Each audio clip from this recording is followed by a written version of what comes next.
Witamy Was bardzo serdecznie. Dzień dobry, Panie Piotrze. Witam. Jak żyjemy? Bardzo dobrze. Słoneczko, pogoda piękna. Dokładnie dopisała dzisiaj. Dzisiaj nie? Wyczekiwana, w końcu wyczekiwana No nie lepsza ma deszczu, pogoda. warunki super. Tak, bo ta wiosna taka w tym roku dosyć trudna, nie? Się zapowiada. Zima dość mokra.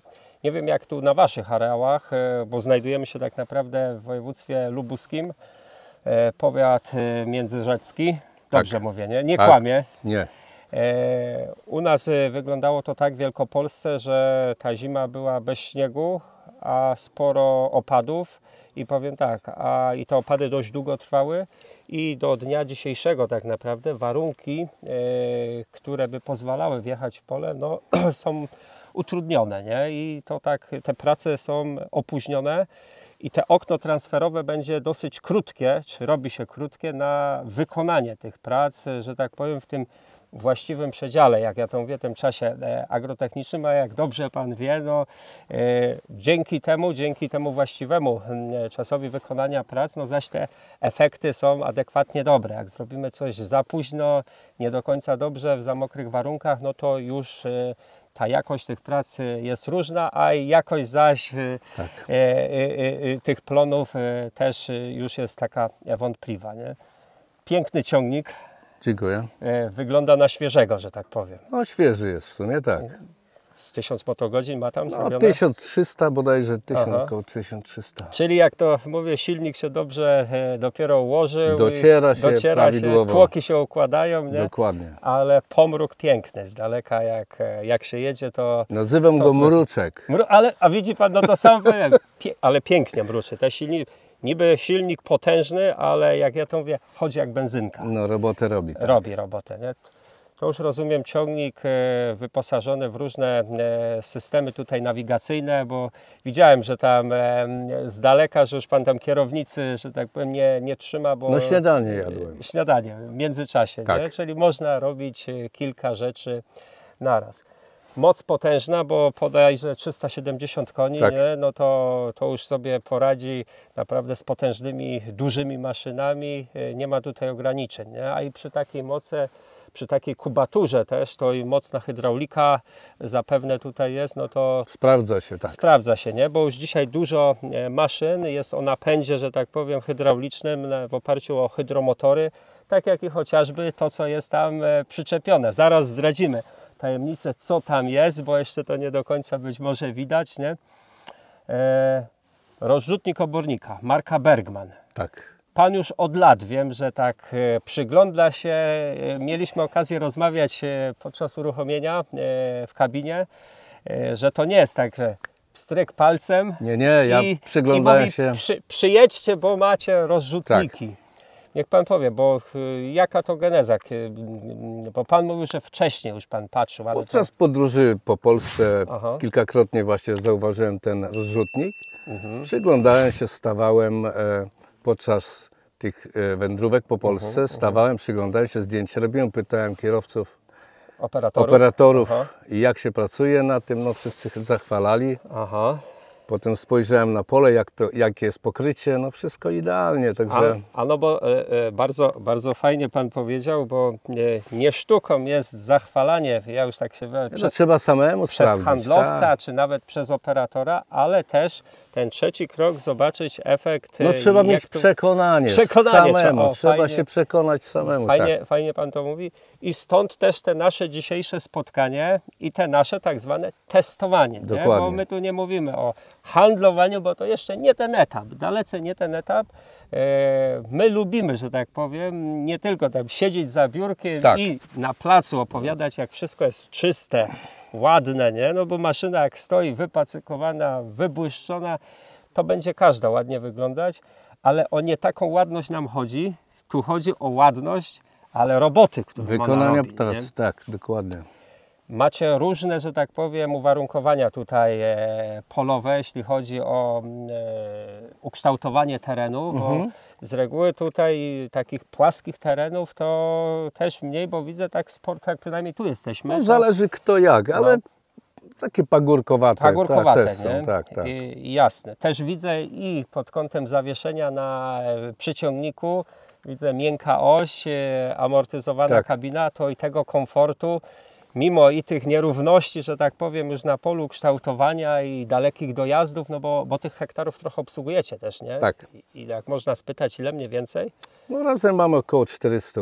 400 hektarów. Tak. To jest co robić. No jest. Jest co robić. Dlatego taki sprzęt musi być porządny. Rozrzutnik obornika, by powiedział.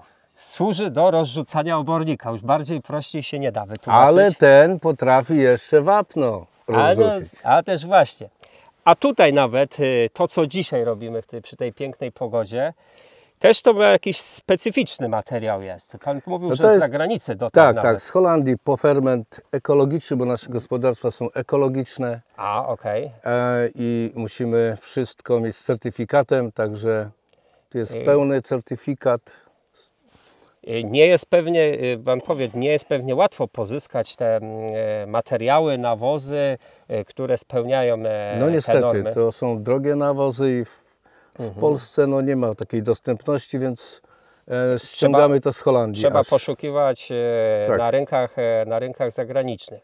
Tak. Na pewno wychodzi No jest to polska firma, która to Aha. ściąga do Polski, ale no, jak widać zapach jest taki specyficzny. specyficzny, ale do przyjęcia, do zaakceptowania. Tak, jak my to żeśmy się śmiali, nie kuje, nie Tak, gryzie, nie tak, szczypie, tak, o, tak, aż tak mocno. Panie Piotrze, przejdźmy się bliżej tego sprzętu tutaj, bo już żeśmy zrobili chwilę sobie przerwy, mamy ku końcowi. Wydajności oczywiście dzięki potężnej mocy ciągnika, ale też odpowiedniemu gabarytowi rozrzutnika. To się wszystko razem komponuje, spina i ta wydajność jest gigantyczna, jest spora. Nie? Tak. Pan też obserwował różne maszyny, różnej wielkości, różnych pojemności, o różnych tonażach i też gdzieś Pan to analizował, że no pewien wydatek czasem lepiej poczynić nieco większy na tym początku, a żeby była wykorzystana moc ciągnika, no i przy tak dużych areałach, dużych tonażach, żeby to szło wszystko sprawnie, nie? No bo też wiemy, że logistycznie dojeżdżanie niejednokrotnie, czy od gospodarstwa, od bazy do pola jest dosyć daleko i czasochłonnie, ale i też między pryzmą a samym polem. Nie zawsze jest tak, że tu mamy pryzmę i tutaj rozrzucamy. Teraz nam dobrze przypasowało, że mamy to wszystko w zasięgu jakby ręki, nie? Tak, tak. Dlatego dobraliśmy do tej mocy ciągnika, dobraliśmy też tego Bergmana. To jest duża maszyna i, że tak powiem, wykorzystany jest ciągnik. Są mniejsze straty paliwa, bo Tak, no to mniej jest- przejazdu. A to jest bardzo słuszna, Tak, bardzo dokładnie, słuszna no. uwaga, bardzo słuszna. No bo no nie oszukujmy się, w dobie tych dzisiejszych czasów, co zresztą się też jakby integrujemy, się zgadzamy z rolnikami, z tym, co się teraz dzieje, czyli z protestami, no ta opłacalność niestety gdzieś tam bardzo mocno nurkuje i te rzeczy trzeba robić bardzo mocno z głową Tak. i z kalkulatorem. Nie? Dokładnie. I niektórzy mówią, że no, wydając duże pieniądze, czy to na ciągnik markowy, czy też na maszynę markową, że to jest taki zbytni wydatek, ale mówi się, że ten, kto próbuje przyszczędzić, Dwa razy traci. dwa razy musi często No stąd też tyle lat czekałem i wreszcie zdecyduję się, no tak mi się wydaje. No, jeszcze Teraz kwestia, kwestia niech jest kwestia ceny, żebyście też, dobrą cenę to na dali. pewno się tam porozumiemy. Niech on się jeszcze nam sprawdzi, że tak powiem, bo teraz go przy tym materiale testujemy, ale jeszcze będziemy dzisiaj robić specyficzną Tak. rzecz, a mianowicie nawet nie rozrzucać, a będziemy napowietrzać, coś Pan wspominał. Tak. Mam takie jedno miejsce, gdzie składuję tam takie różne z siana, z trawy, taki kompostownik i pomieszamy go z wapnem, żeby dotlenić, napowietrzyć, żeby te bakterie mogły zadziałać odpowiednio. A to też ciekawe będzie doświadczenie, będzie bardzo powiem, ciekawe, tak. pewnie i dla Pana, ale przede wszystkim też dla nas i dla maszyny. Dokładnie tak. Czy ona, że tak powiem, w tej formule się tam sprawdzi. Nie? Dokładnie. Pokrótce, patrząc na maszynę, bo mamy niezły efekt pracy, jak Pan powiedział, nie? Ale to też on tak naprawdę powstał dzięki czemuś, nie? Dzięki temu, że ta maszyna, jak spojrzymy na nią, jak ja to mówię, od samego ryjka, od samego przodu, poprzez masywny napędowy wałek, zaczepy, ale idąc dalej, przez potężną skrzynię opartą na mocnej ramie, i gdzie sercem tak naprawdę też jest, wiadomo, sercem rozrzutnika jest adapter, ale to przejdziemy do niego, ale nade wszystkim zawieszenie tutaj już hydrauliczne na tandemie, co umożliwia szybkie się przemieszczanie między polami, między gospodarstwem a polem, a pryzmą, gdzie rozrzutnik, a to w konsekwencji daje nam to, że mamy tą niesamowitą wydajność i przemieszczamy się w bezpieczny, że tak powiem, sposób, bo to rozwiązanie daje nam to, że ten rozrzutnik, bo on jest dość duży, wysoki, on nam, jak Pan zwrócił uwagę, być może on się nie buja na lewo i prawo, tylko to zawieszenie daje taką mu niesamowitą stabilność, a zarazem bardzo płynnie i komfortowo pokonuje wszelkie tam nierówności. Poza tym zaczep kulowy, nie ma uderzenia w ciągnik, w kabinie jest bardzo przyjemnie pracować. I bardzo słuszna uwaga, bo to jest tak zwany bezluzowy, że tak powiem, system połączenia. I chyba już to Pan praktykuje tutaj w ciężkich maszynach u siebie, w większości kulowe. Tak, i wtedy ani nie cierpi ten ciągnik, jeśli chodzi o szarpanie, i de facto maszyna, nie? I nam się nie robi kołyska, to nie buja. A idąc dalej teraz w rozrzutniku, gdy mamy zawieszenie hydrauliczne i wiemy, że rozrzutnik jest specyficzną maszyną, ponieważ to nie jest tak jak w opryskiwaczu, że nam ubywa materiał, że tak powiem, czyli jak w opryskiwaczu ciecz po całości, tylko on nam jest wypychany, więc w pewnym momencie może następować tak zwany efekt kołyski, a to z kolei wpływałoby na szarpanie w tym układzie zaczepowym, nie? Gdzie przy układzie kulowym nie ma takiej opcji. Nie ma. Mało tego, co dalej?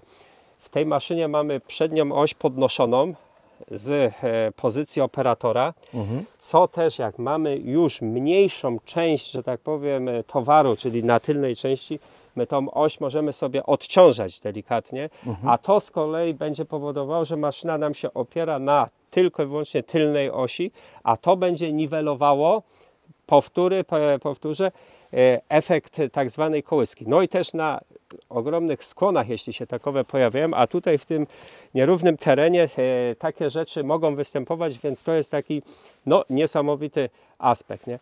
No i tak jak wspominaliśmy wcześniej, Panie Piotrze, ten adapter, nie? Ten adapter, aż widziałem, że samoczynnie się pojawiał uśmiech na Pana twarzy. Ten materiał i tak jest dosyć przyjazny do rozrzucania, natomiast wiemy, że te materiały mamy różnego rodzaju i oborniki takie słomiaste, które są lekkie, a tego typu materiały są trudne, że tak powiem, do rozrzucenia na spore szerokości i żeby jeszcze ten rozrzut był możliwie równomierny, bo tu cały clue w tym jest, nie? No i przechodząc dalej, nie, te rozwiązanie adaptera tak naprawdę poziomego, dwuwalcowego z odpowiednio ułożonymi nożami, które nam frezują tak naprawdę ten materiał, bardzo dobrze go rozdrabniają i ogromnej średnicy, bo ponad metr talerze na szybkim napędzie, bo tak naprawdę o napędzie wałek WOM 1000 obrotów, jak żeśmy ustawili, musi pracować, daje nam efekt dokładnego, precyzyjnego rozrzutu na minimum 18 metrów. Nie? Więc to są niesamowite parametry, efekty, których ta maszyna dokonuje. No i tak jak mówiliśmy, nie tylko obornik, różnego rodzaju pomioty, pelety, ale nade wszystko wapno, nie? Gdzie tradycyjny rozrzutnik, powiedzmy o adapterze tam pionowym, średnio się, że tak powiem, się sprawdza, żeby mógł tam dokonać rozrzutu precyzyjnego na spore szerokości, ale też nieduże dawki, bo w wapnie często chodzi, że dawki dajemy i 2-3 tony, a nawet i mniej. Nie? Tutaj dzięki temu rozwiązaniu, tej konstrukcji mamy możliwość tak naprawdę uzyskania nawet wyników poniżej tony. Nie? Panie Piotrze, myślę, że już żeśmy sobie pogadali, poopowiadali trochę. Sprzęt na razie działa, chodzi. Tak, tak. Sprawdzimy go jeszcze w kolejnych materiałach, jak to będzie wyglądało. No i co? Będziemy gadać po wszystkich pracach, jakie efekty, zrobimy podsumowanie Dokładnie. i tyle, nie? Tak. Także co, nie ma co przerwać, bo Szkoda szkoda czasu. tak. Pogoda piękna, Pogoda także piękna.